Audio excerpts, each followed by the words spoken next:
Oh, right. Welcome back to another episode of the Crease Dive. Today is Thursday, August 1st of the month.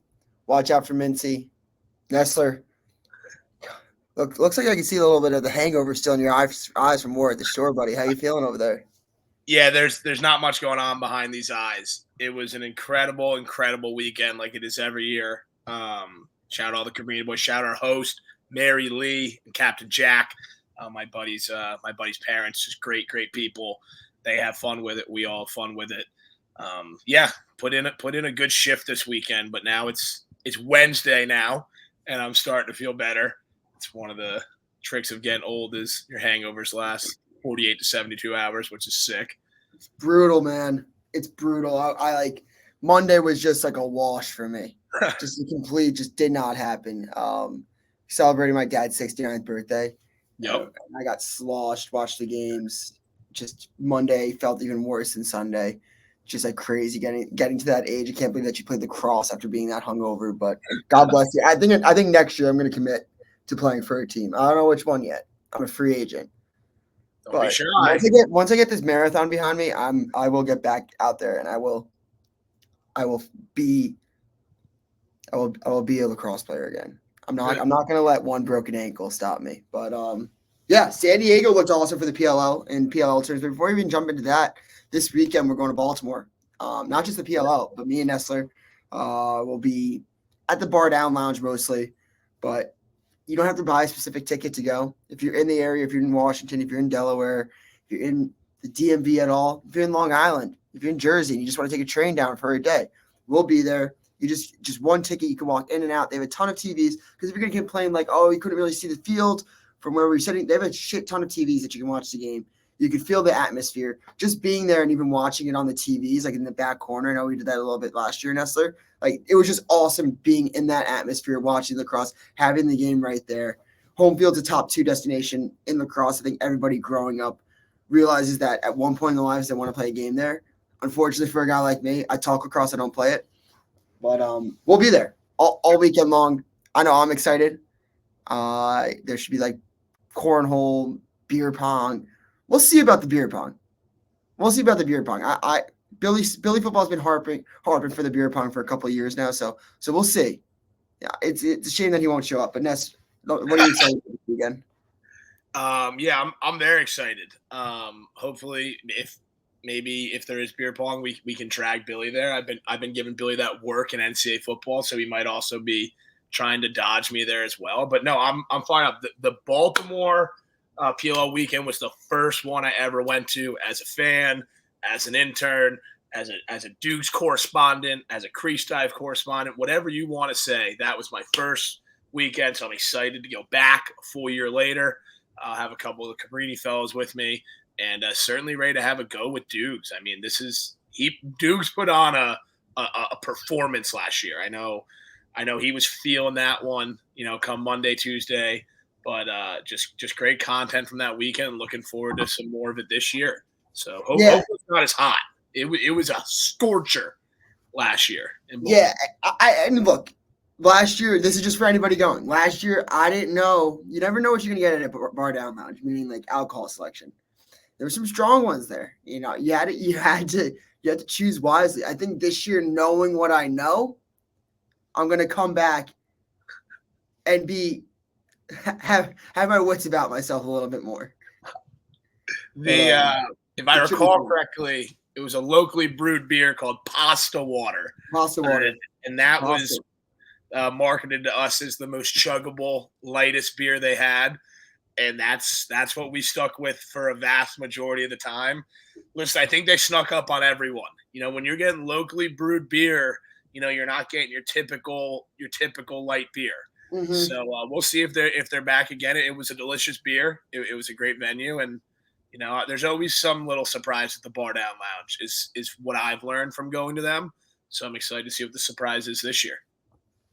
Yeah, and before we even jump into the Baltimore games, the Baltimore weekend completely, let's um let's talk about San Diego. San Diego, first off, looks like an awesome lacrosse town. I was just there. It's unfortunate I couldn't go back or couldn't stay. I saw RJ was like, "We'd love to have Dukes here." Like it's a shame that he had like some other plans. I had no plans. If you invite me to San Diego, I'll be in San Diego. I will always make time for San Diego. I'm a San Diego guy through and through. San Diego and lacrosse. It's the two things I want to be known for. But it was it looked like a real home game. You know, we saw that in like Carolina with the chaos. It felt like a home game. Even more so with the California Redwoods. I mean, that place was painted green. Looked like an awesome atmosphere. They got a win against Carolina, actually. Ian McKay served a 1-game suspension. But then they lose to the Whipsnakes on Sunday. Zed kind of took over. What are your overall thoughts on the Redwoods after we gave them so much shit? Dukes, they dressed Cole Curse. They get a W. Yes, I don't know how else I can say it. In all seriousness, my guy Coley brought that energy up for those Redwoods. The social medias were popping off for Kirsty. The crowd was popping for him. But at the end of the day, they just looked like they were having a little more fun, the Redwoods. From what I saw Saturday, didn't watch the Saturday games live, was putting in a shift at War at the Shore, but I'm always going to be tuned in. From what I saw, they were buzzing. A couple great goals, and to beat the chaos with Blaze and net, I mean, that's no easy task, no matter how well the chaos play. Blaze is always going to be a top 3 goalie in the world, if not the best goalie in the world when he suits up. So I think getting a gritty 10-8 win there is just – that had to be huge for them. They looked good coming out Sunday, and then, like you said, Zed Williams kind of took over, Whipsnakes kind of roll. But it's got to feel good to get back in the win column. It just has to. It's been – I don't know the exact date the Woods last won. I'd have to dig through real quick. But I'm just happy to see him get a win at home. And you could hear that pop in the crowd. That extra pop is always fun.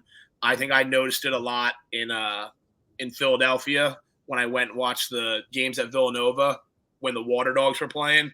You could like feel that home atmosphere, and I did think it was really cool. So I'm happy that it's working out basically like exactly like the league planned with giving guys a little home field advantage there. So it's cool to see. Yeah, Rob Pennell said that that he could feel it, that it's so important to their team that it gave them the edge in that game. But also just shout out to Rob, 3rd player to reach 600 points. Clap it up to Rob. 600 points is a fucking hell of a milestone. I don't know because of the how many less games players will play because of the PLL compared to like the early days of the MLL. Like I don't know what the difference is, but I'm going to imagine the MLL had a couple more games because they started before Memorial Day. But that might be like one of the last players, unless someone decides to play for like 40 years. That might be one of the last players to reach 600 points. So shout out to RP3, hell of a player, first ballot Hall of Famer. But just really quick, I just want to touch on the Redwoods just as a whole. Some things that popped out was the Jared Connors. I think he's really turned it on for the Redwoods this year. At first, beginning of the year, because the All-Star game kind of just sneaks up on you after like 4 games, I was a little hesitant to put him as an All-Star. I see it now. He's back to like UVA Connors. That long pull interception to goal kind of gave the Redwoods as a whole some juice. They got goals out of like unconventional players, just as Connors from Chris Morrell. But one of the things that really impressed me about the Redwoods is obviously you know what you're going to get out of Ryder. You know what you're going to get out of RP3. You know how Westberg's going to Westberg. But the thing for me is they haven't gotten production from the midfield, but something they have gotten production out of is their defense. I think their defense has been, for the most part, it's a young defense. So they're coming together. You know, you got your boy Chris Conlon. Yep. You got Spake. You got Arden Cohn, who I think they will turn into a formidable defense. And on top of that, they have Kastner coming in next year. So as much as I just think, and I truly believe this, I'd probably tell him to his face, I think Nat St. Laurent has got to deal with the hot seat talks. I think that's just what comes with the job. I think that's what comes when you underperform. But I don't think he should be fired. I think that you have to give him one more year.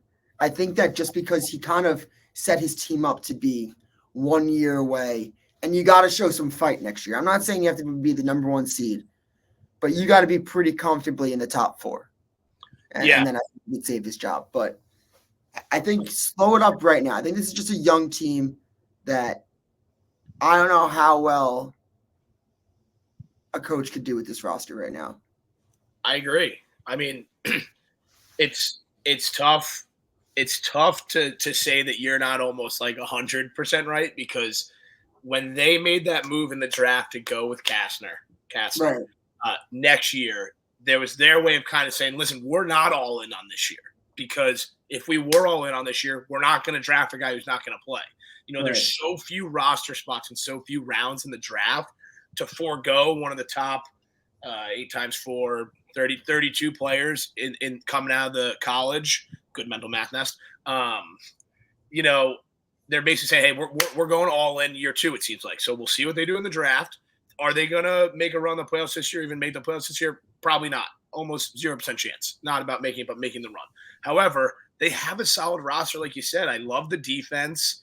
I'll be interested to see what they do with the goalie spot next year, whether they, try to go back a little more young with Erlin, or if they just stick with the vet. But we'll see. I think they're going to be in a good spot next year. I'm okay with not calling for his head just yet. But at the same time, if they don't do well next year, it might be time for a change. But for now, I think I think we're kind of in that spot where if they can end on a good note here, then boom, you take the offseason, you bring back your key pieces, you draft 4 more guys, and we're right back at training camp in Albany week after Memorial Day weekend. So, yeah, I think Jack Kelly's played some good ball just in general this year. Yeah.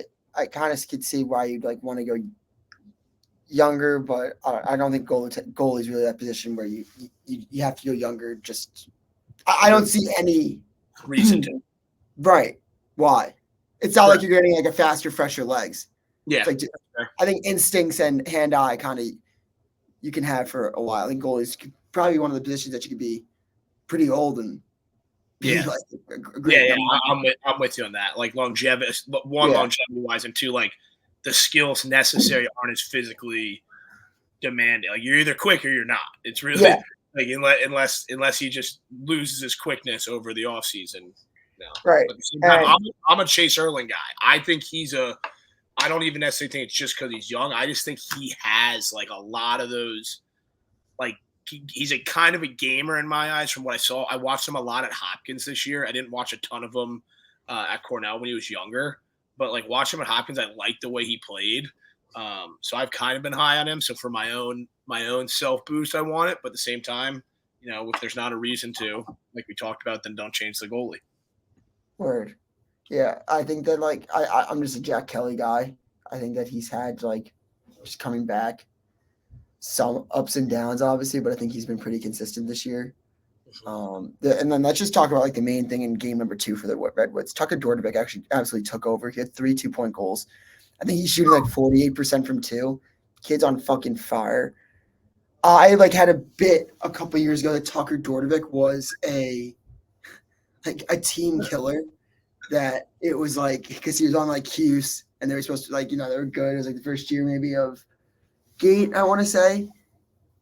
And they weren't that good. Then he goes to Georgetown where they had this all-star transfer team. They kind of were disappointing, lost the first 3 games of the year. And it was just a whole joke. But I was legitimately he should be the number 1 draft pick. He should be the number 1 pick. He's who should the number 1 pick should have been. I didn't think I wasn't ever a Sam Hanley guy.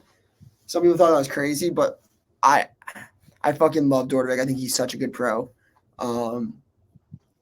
But yeah, he just absolutely took over this second game. They outscored the Redwoods 6-0 in the second quarter. That was the difference in the ball game right there for the most part. They split quarters. California 1-2, Maryland 1-2. So the difference in the second quarter run right there. I'm a big believer in those 2 balls. 1-2 bomb changes the game a little bit. When you start stacking 2 balls, it just starts to bury teams. When the Cannons scored 5 in one game a few weeks ago, you let in 5 goals, but there's 10 fucking points on the scoreboard. And you're just how the fuck did we get here? So I think it's interesting when you get multiple 2 bombs, how much it affects a game. I guess that's kind of obvious, but one just, you feel it when you start stacking them. It's just really noticeable. So yeah, shout out Tucker. Making it rain. And then let's go into the first game of the weekend. Let's just go back a little bit. The ESPN game, the comeback. Cannons beat the Outlaws Cannons beat the Outlaws. I'm not sure. Did you catch this one? There was some crime. There was D3 on Cursed crime.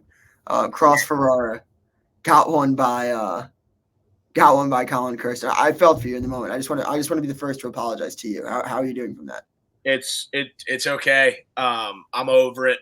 You know, people forget that I'm actually supporting from a distance, from a very far distance, the Salisbury Seagulls for the next 2 years due to Cabrini transfer Connor Jerez going there. So for now, I have to pull back a little bit on the Salisbury hate, but I still hate your guts, all you guys, believe me. And you're going to hate me a lot more after the spring when I'm the biggest fair weather fan you've ever seen.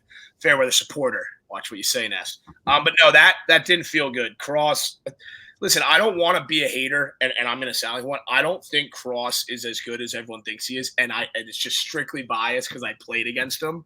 So having him score on Cursed maybe showed me maybe he's a little bit better than I thought he was. I'm in talks with a goalie challenge with Cross. You know, he's down in Delaware. I'm in Jersey. Knowing he's blowing 2 balls past Curse doesn't make me as confident as I was before. You know, before he was just a kid I played against, and now he's 2 years into his pro career. He's had a good pro career. He's not a bum. So I can't slander him too much, but we'll see. We'll see if we can get that goalie set up going. But no, it didn't feel good. It didn't feel good to see him get one past Kirsty, but cannons always come back. Kirsty's a wall in the second half.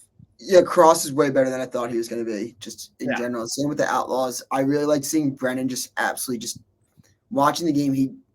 He played fuck you ball, didn't just played loose, didn't play constricted, played his own game, played to attack.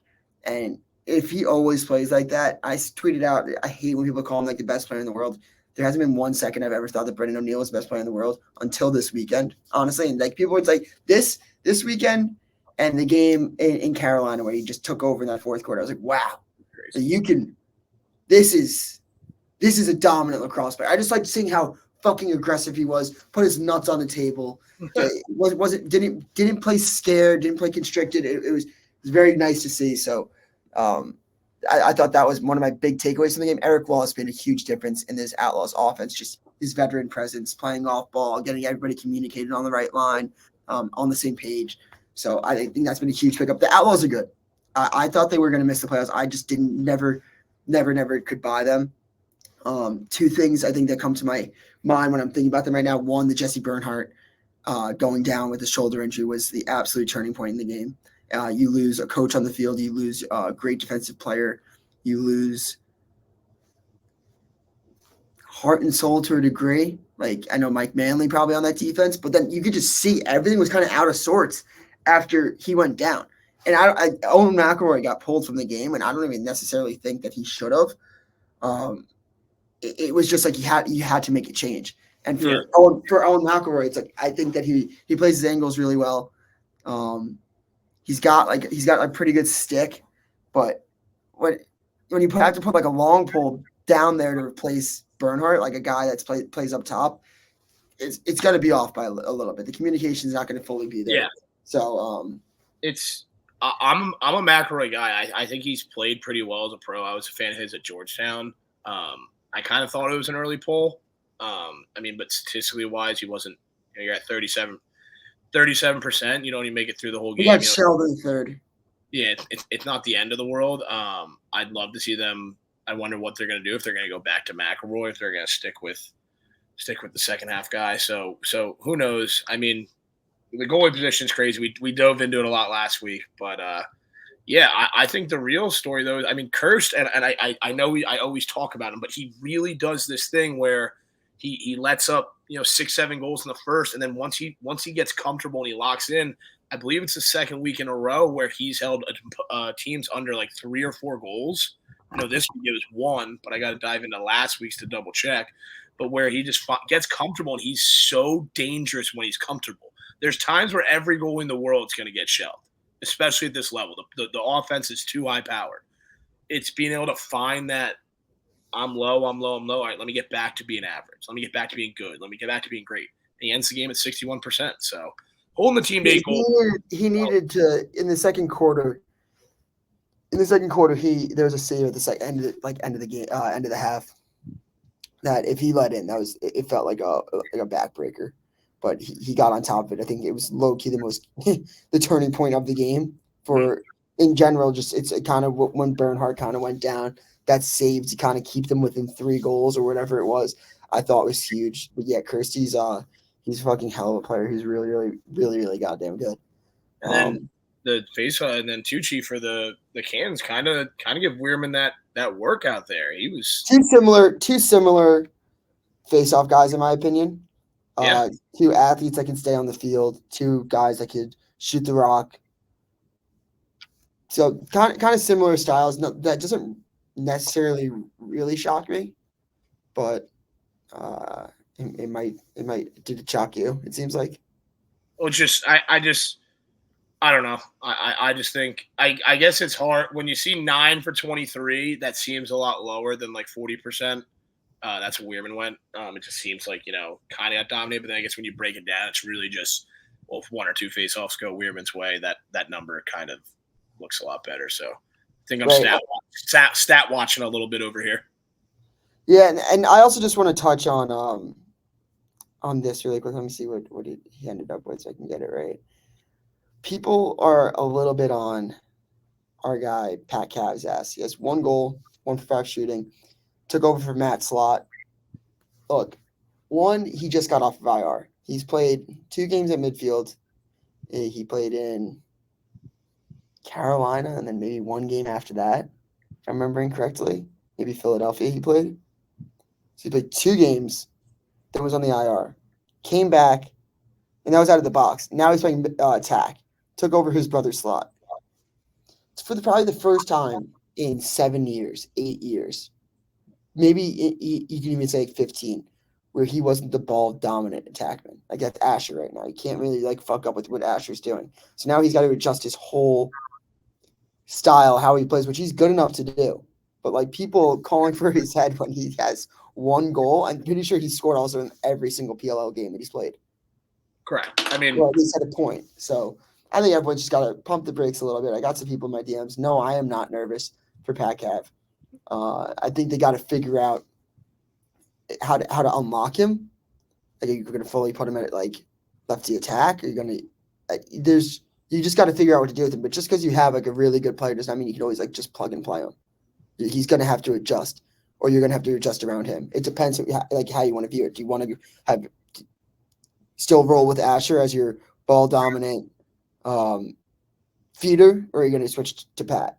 I think it's probably you got to keep with what you're rolling with Asher right now. He's been playing in the league. I think people also have to remember you took arguably people were debating O'Neal, Schellenberg, or Kavanaugh, who should go 1, who should go 2, who should go 3. We all kept saying they're all so good and they're all this and that. Kavanaugh got put on the best offense of those guys from last year, one of the most productive offenses in the history of the league. So you're taking this unbelievable player who, like you said, has been the focal point, and you're putting him on a well-oiled, established machine that they don't need Pat Cavanaugh to be Pat Cavanaugh to win games. They just need Pat Cavanaugh to play lacrosse. So he doesn't need to be a superhero because he's surrounded by so much talent. And I think it's just sort of one of those things where it's he got put on a really good offensive team. So it's almost impossible for him to shine the way he has at Notre Dame because there's so much more talent around him. He's no longer the best player on the field, but that doesn't mean that he's not a good pro and isn't going to be good and isn't adjusting well. I think when he's out there, I think he looks fine. I think it's just a matter of playing more games. He clearly was battling some injuries and nicked up from the season. I mean, the guy goes to war. So I'm excited to see what happens going forward. It'll be interesting come playoff time what the Cannons do with him and how that offense looks. But I'm not necessarily shocked. I mean, the Cannons were hot as fuck last year. They've been hot this year, and now they just happen to have Pat Cavanaugh in the lineup. So we'll see what he can do. I'm sure there'll be plenty of multiple goal games out of him in the future. So I'm not hitting the panic button. I'm not in your DMs yet. I will be though. Yeah, I also think when you be Shelley's on the best offense ever. Shelley could just they needed an X attack when they needed a facilitator. That's Shelley's game. So it's very much easy for him to still play the same game from college. Cav has to adjust way more than Brennan or Shelley. So I think you kind of nailed that one. Let's go into the rest of the games for the weekend and the last game actually. Water Dogs drop another one by 1 goal. It's unbelievable how many 1-goal games they lost on ABC to the Atlas. Atlas came back. Dylan Ward got pulled from the game in the first quarter, which I kind of think was the right move. And Matt DeLuca looked fucking unbelievable in that. It was better than the stats probably show. I don't even know what his percentage was. It was. I think at one point he had 14 saves after coming in late. I'll double check that. But yeah, he's a starter in the league. I mean, we saw it in the Champ Series. We saw it last year. We saw when he'd start instead of Dylan for the first couple of games every year when Dylan was playing box. DeLuca's unbelievable. He gave them a shot to win the game. The Water Dogs offense was humming in the first half. Kind of went I want to say they went almost 20 minutes without a goal. It was something ridiculous, and then they just kind of got that two bomb. In the fourth quarter, they got a chance to win with 30 seconds left. Did not have a good final possession. Atlas hold on for the win. Dogs are in fight or flight mode. So this weekend is a playoff game for them against the Whipstakes. They must win this game. And then they get the Redwoods, and then they get the Atlas again. So they still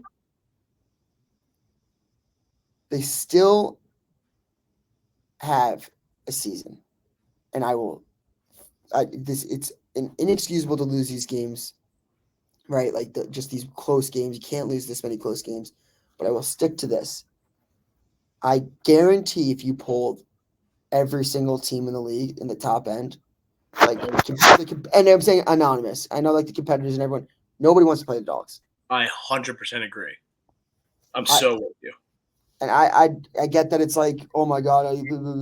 It is just the differences between them being in first and last is very fucking slim. And it's not you can't just dismiss that.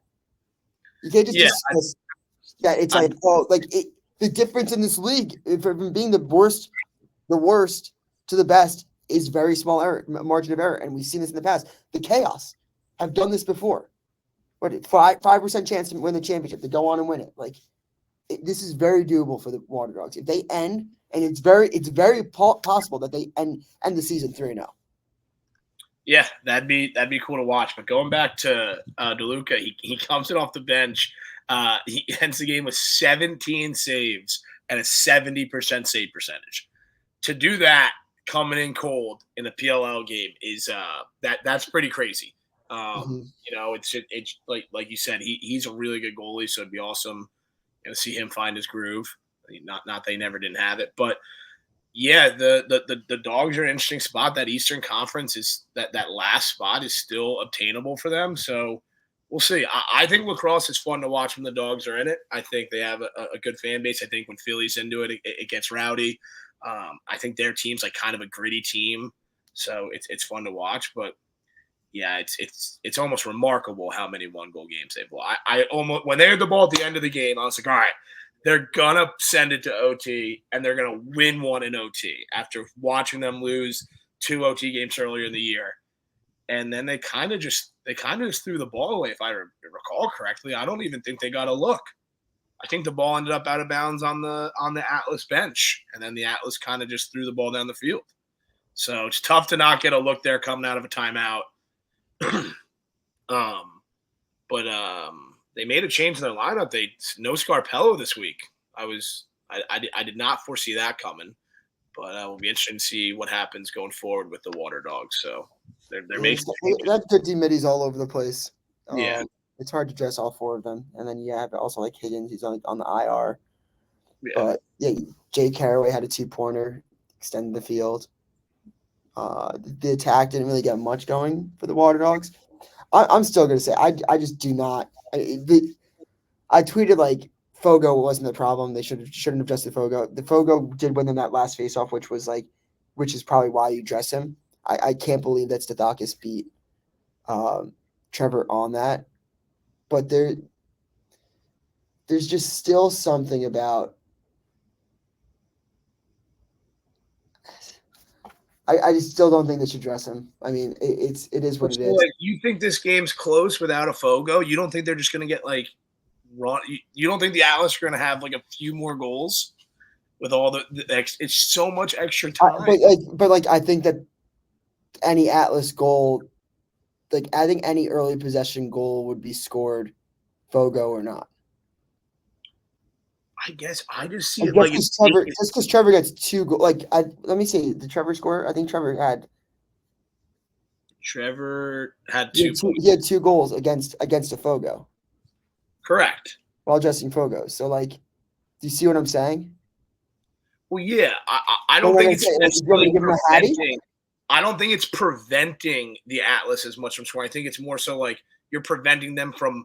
I think every possession you can stop the Atlas from having is a win. So like if you win 8 faceoffs, then let's say that's 4 minutes of time or whatever, almost 4 minutes of like possession time right there. That's all it is every 2 faceoffs is a minute of extra possession. And I'd love to see like we talk about how close they are to winning. I find it impossible that even just another possession. So even when they dress the Fogo, Leslie, I'm going to cut you off really quick. We've legitimately had this argument, and then they've gotten the extra possessions, and nothing has changed. I agree. So, yeah. So I'm just saying, the whole argument that you've had this entire season being like the Fogo would change everything. They get one more possession. It would help them more. It has not. They've had to, sit good players and had to make tough decisions just to maybe get the 1 to 2 possessions that have been worthless for them.